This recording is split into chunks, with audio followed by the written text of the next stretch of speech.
트럼프 전 대통령이 팀 쿡 애플 CEO한테 직접 전화를 걸었다면서요. 그 아이폰 생산 미국으로 옮기라고 압박했다는 소식이 있던데 이거 참 흥미롭지 않나요? 네, 그렇죠. 왜 애플이 굳이 중국을 떠나서 인도로 가는지, 또 미국 내 생산은 왜 이렇게 말이 많은 건지. 오늘 저희가 받은 자료들 보면서 이 복잡한 상황을 좀 깊이 파헤쳐 보려고 합니다.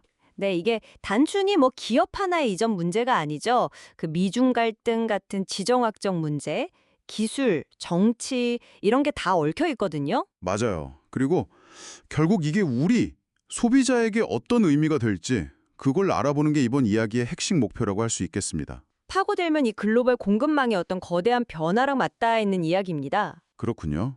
그럼 먼저 애플이 왜 인도로 가는지부터 시작해 볼까요? 자료 보니까 벌써 전체 아이폰의 20%가 인도에서 나온다고요. 네, 1년 전보다 꽤 늘었죠. 와, 생각보다 많네요. 가장 큰 이유 역시 관세 문제일까요? 맞습니다. 아무래도 미중 무역 갈등이 계속 되니까 이 관세가 핵심 변수가 됐어요. 중국산 아이폰에는 뭐 지금 일부 면제는 있다 해도 잠재적으로 관세가 꽤 붙을 수 있는 거잖아요? 그렇죠. 근데 인도산 아이폰에는 현재 10%의 보편 관세만 적용되거든요. 물론 이것도 언제든 바뀔 순 있지만 지금으로선 중복 리스크가 더 크다고 보는 거죠. 단순히 비용 절감 차원만은 아니겠네요, 그럼? 네, 그것보다는 그 지정학적 위험이라고 하죠.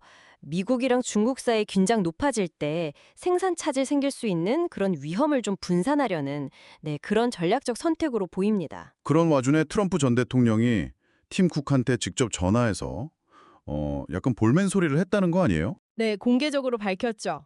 내가 당신한테 잘해줬는데 왜 인도에 공장을 짓냐? 미국에 지어라. 뭐 이런 식이었다고. 애플 입장에선 좀 상당히 부담스러웠겠는데요. 그렇죠.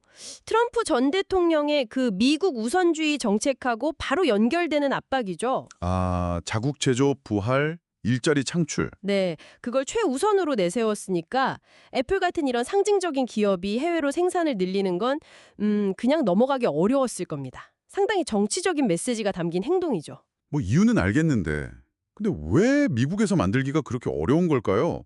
트럼프는 그냥 만들라고 하는데 현실적인 벽이 높다고 들었어요. 역시 인건비, 이게 가장 큰 문제인가요? 네, 핵심은 그거죠. 높은 인건비. 스마트폰 조립이 이게 아직도 사람이 손이 많이 가거든요. 노동 집약적인데 미국 인건비는 뭐 중국이나 인도랑 비교가 안 되게 높잖아요. 그렇죠. 인건비 말고 또 다른 문제도 있나요? 공급망 문제도 엄청 크죠. 아이폰 부품이 전 세계에서 오는데 이 복잡한 공급망 전체를 미국으로 옮긴다? 어휴, 그게 가능은 한가요? 한 분석가는 수년 아니 수십 년이 걸릴 수도 있다. 이렇게까지 얘기하더라고요. 정말 거대한 작업입니다. 실제로 그 웨드부시 분석가는 공급망 10%만 옮기는데도 3년에 300억 달러, 우리 돈으로 거의 40조 원이 들고 네, 맞아요. 그렇게 되면 미국산 아이폰 가격이 무려 3,500달러, 500만 원 가까이 뜰 수 있다고. 와, 3,500달러짜리 아이폰이라니 상상이 안 가는데요? 네, 그렇죠. 이 예측대로라면 뭐 아이폰은 진짜 소수만 쓰는 명품이 될 수도 있는 거죠. 지금 당신이 아는 아이폰이랑은 완전 다른 물건이 될 수도 있겠네요. 물론 애플도 미국 생산이 아예 없는 건 아니잖아요. 코닝 유리 같은 건 미국에서 만들고. 네, 맞아요. 코닝 유리도 있고 또 앞으로 애리조나에 TSMC 공장 지어지면 거기서 최첨단 반도체도 공급받을 예정이고요. 팀쿡도 뭐 9천 개 넘는 미국 공급업체랑 협력하고 있다고 강조하기도 했었죠. 하지만 그건 부품 얘기고 최종 조립은 다른 문제다. 그렇죠. 수십만 명이 필요한 그 최종 조립 공정은 완전히 다른 차원의 문제입니다. 그럼 정말 미국 생산은 답이 없는 걸까요? 혹시 완전 자동화, 사람이 아예 없는 공장이라면 가능하지 않을까요? 그거 흥미로운 지점입니다. 실제로 크리에이티브 스트래티지스 같은 곳의 분석가들은 완전 자동화 조립만이 미국 내 대량 생산의 유일한 현실적 대안일 수 있다. 이렇게 보기도 해요. 오, 그럼 해결책이 있는 건가요? 근데 여기서 아주 근본적인 딜레마가 딱 생겨버립니다. 딜레마요? 어떤? 혹시 일자리 문제인가요? 정확합니다.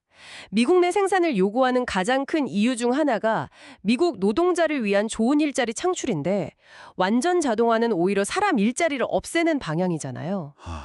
그러네요. 목표랑 수단이 완전히 반대네요. 네, 목표와 수단이 정면으로 충돌하는 아주 모순적인 상황이 벌어지는 거죠. 와, 이거 정말 아이러니하네요.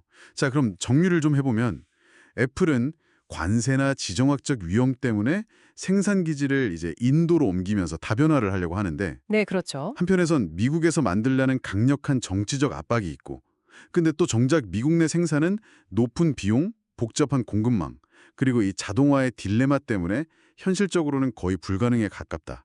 이런 얘기네요. 네, 맞습니다. 메이드 인 아메리카라는 구호 뒤에 숨겨진 아주 복잡한 현실이죠. 뭐 기업 전략, 국제 정치, 기술 발전, 노동 문제, 이게 다 얽히고 설킨 참 풀기 어려운 문제입니다. 마지막으로 이런 질문을 한번 던져보면서 마무리하고 싶습니다.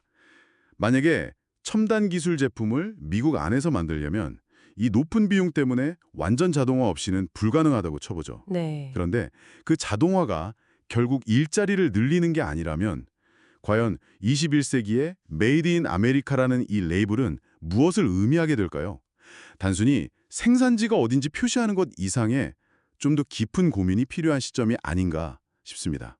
이 점을 한번 생각해 보시면 좋겠습니다.